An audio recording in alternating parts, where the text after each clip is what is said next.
Assalamualaikum warahmatullahi wabarakatuh.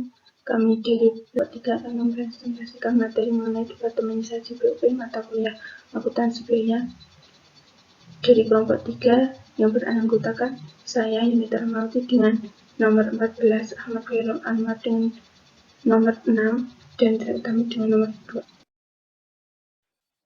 Biaya overhead pabrik departemenisasi BOP. Departemenisasi biaya overhead pabrik adalah pembagian pabrik ke dalam bagian-bagian atau segmen-segmen yang disebut departemen-departemen yang dibebani dengan biaya overhead pabrik. Untuk tujuan dari departemenisasi BOP adalah pembebanan biaya yang lebih akurat, yaitu biaya overhead pabrik yang dibebankan atau BOP apply. Biaya tersebut didapat dari perkalian antara tarif yang ditentukan di muka atau anggaran dengan kapasitas sesungguhnya yang telah dicapai. Departemen Produksi dan Departemen Jasa. Yang pertama, Departemen Produksi adalah departemen yang terlibat langsung. Assalamualaikum warahmatullahi wabarakatuh. Perkenalkan, nama saya Ahmad Khairul Anwar dari Prodi Akuntansi semester 4 dengan NIM F21010006. Langkah-langkah penentuan tarif biaya overhead pabrik departemen. Yang pertama, menyusun anggaran BOP setiap departemen. A. Menyusun anggaran BOP langsung berdepartemen pada kapasitas yang ditetapkan baik di departemen produksi maupun di departemen jasa. Menyusun anggaran BOP tidak langsung departemen, mendistribusikan BOP tidak langsung departemen ke setiap departemen yang menikmati manfaatnya dengan alokasi yang tepat. Menjumlahkan BOP per departemen untuk mendapatkan anggaran BOP yang per departemen.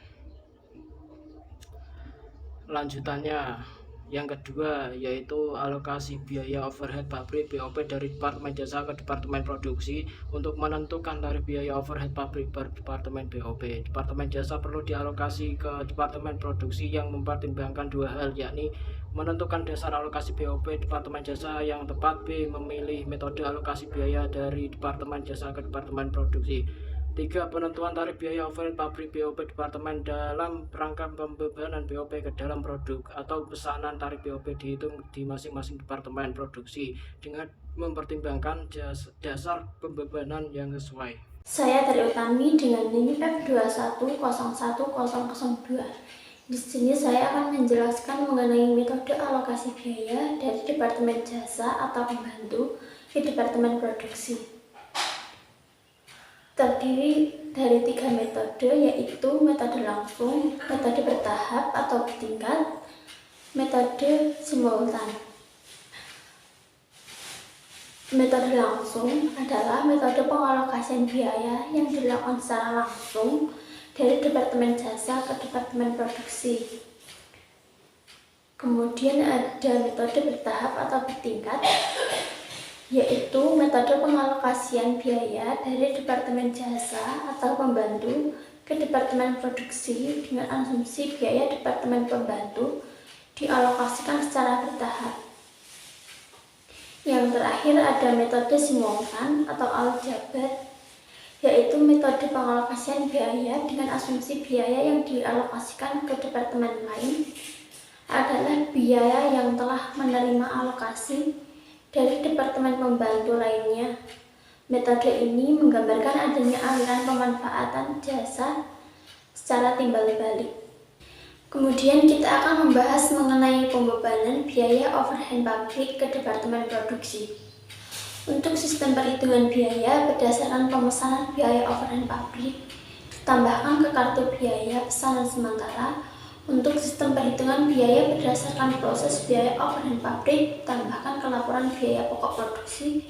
Untuk biaya masing-masing departemen, biaya overhead pabrik yang dibebankan ke produk atau pesanan adalah biaya overhead pabrik dibebankan atau BOP affiliate yang diperoleh dari BOP kapasitas sesungguhnya. Yang terakhir kita akan membahas mengenai biaya overhead pabrik aktual per departemen dan selisih biaya. Setiap biaya harus dibebankan pada suatu departemen dan buku pembantu tertentu.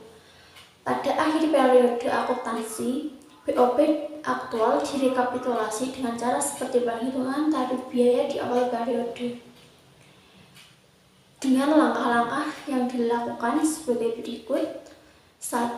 Menyusun ikhtisar BOP aktual ke dalam biaya langsung departemen dan biaya tidak langsung departemen. Kedua, ada mengalokasikan BOP aktual tidak langsung departemen ke masing-masing departemen. Ketiga, ada mengalokasikan BOP aktual departemen ke jasa BOP aktual departemen produksi. Yang terakhir, ada menyubelahkan BOP aktual untuk masing-masing departemen produksi. Baik, cukup sekian presentasi dari kelompok kami. Bila ada kekurangan, mohon maaf. Saya akhiri. Wassalamualaikum warahmatullahi wabarakatuh. Terima kasih.